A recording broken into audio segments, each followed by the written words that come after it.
পর্দায় প্রথমবারের মতো চঞ্চল চৌধুরী ও আফরান নিশো। আমি প্রচন্ড রোমাঞ্চিত। আপনি?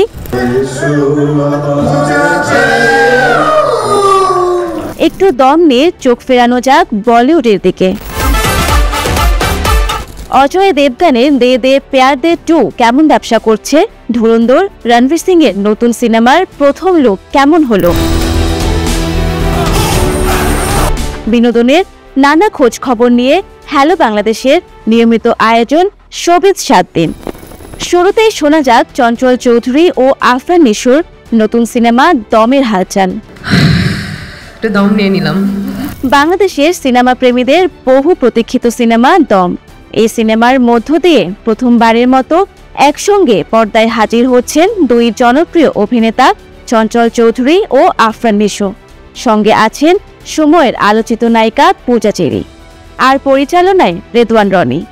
জানা গেছে বাস্তব ঘটনার অনুপ্রেরণায় নির্মিত হচ্ছে সার্ভাইভাল ধর্মী থ্রিলার সিনেমা দম। সিনেমাটি প্রযোজনা করছে SVF, alpha I entertainment O Chorki.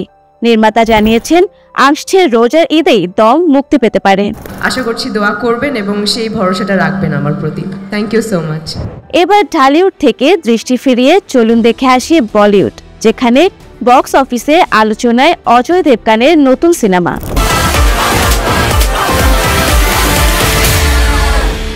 Bollywood box অফিসে এই মুহূর্তে স্থির ব্যবসা করে আলোচনায় এসেছে দে দে প্যার দে 2।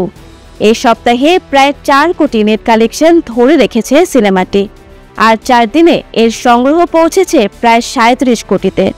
अबे क्या कर रहा है यार? सर मुझे लगा इम्पोर्टेंट मौके पे आप ऐसे ही उतरते हो। অজয় দেবগানের সঙ্গে রয়েছেন রাকুল প্রীত ও মাধবন, যার কমিক এনিমি ধরনের চরিত্রটি দর্শকদের দারুণ মনোযোগ কাড়ছে। मम्मी जी, মম্মি জি, मम्मी जी। 2019 সালে মুক্তিপ্রাপ্ত জনপ্রিয় দে দে প্যার দে সিনেমার সিকুয়েল হওয়ার আগ্রহ ছিল সবার। ये पैदा नहीं हुई थी ना 30 साल पहले, इसने देखा ही नहीं। আর এবার গল্পে দেখা যাচ্ছে অজয় দেবগানের চরিত্রটি রাকুলের বাবা মায়ের কাছে বিয়ের প্রস্তাব নিয়ে যাচ্ছে, যা তৈরি করেছে নতুন ড্রামা ও কমেডি। সিনেমা বিশেষজ্ঞরা বলছেন সপ্তাহের বাকি দিনগুলোতেও ব্যবসা জোরালো হবার সম্ভাবনা আরও বেশি। অজয়ের পারিবারিক কমেডির পর এবার চলুন যাই একদম ভিন্ন এক টোনে, যেখানে রণবীর সিং হাজির হচ্ছেন তার ক্যারিয়ারের সবচেয়ে রাফ, সবচেয়ে ডার্ক লুকে।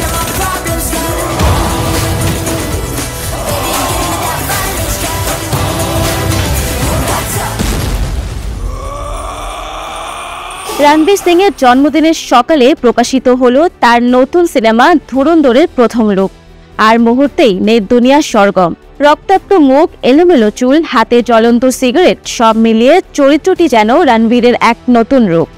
পরিচালক আদিত্য ধর জানালেন গল্পের গতি বা আবহে কোনো তাড়াহুড়ো করা হয়নি, বরং দর্শককে চমকে দেওয়ার মতো বাক অপেক্ষা করছে পুরো সিনেমা জুড়ে। রণবীরের এই শক্তিশালী লুকের পর এবার বলিউডে আরেকটি বড় প্রত্যাবর্তনের কথা। দীর্ঘদিন পর পর্দায় ফিরছেন প্রিয়াঙ্কা চোপড়া। প্রিয়াঙ্কা চোপড়া এবার আসছেন এস রাজমৌলির নতুন সিনেমা গ্লোবট্রটারে মন্দাকিনী চরিত্রে। প্রথম পোস্টারেই তিনি দেখা দিয়েছেন বিস্ফোরক ভঙ্গিতে। হলুদ শাড়িতে বন্দুক তাক করে গুলি ছুড়ছেন প্রিয়াঙ্কা। পোস্টার প্রকাশের পরপরই সোশ্যাল মিডিয়ায় শুরু হয়েছে প্রশংসার বন্যা। রাজমৌলি নিজেও কুর্নিশ জানিয়ে প্রিয়াঙ্কাকে লিখেছেন, যিনি ভারতীয় সিনেমাকে বিশ্বমঞ্চে নতুনভাবে উপস্থাপন করেছেন, তার প্রত্যাবর্তন বলিউডের জন্য বিশেষ মুহূর্ত। দেশি বিদেশি তারকাদের নতুন সব প্রজেক্ট, বড় বাজেটের পরিকল্পনা আর দর্শকদের আগ্রহ সব মিলিয়ে সামনে অপেক্ষা করছে দারুণ কিছু সিনেমার মৌসুম। সময়ে বলে দেবে কোন সিনেমা মন জয় করে নেবে দর্শকের।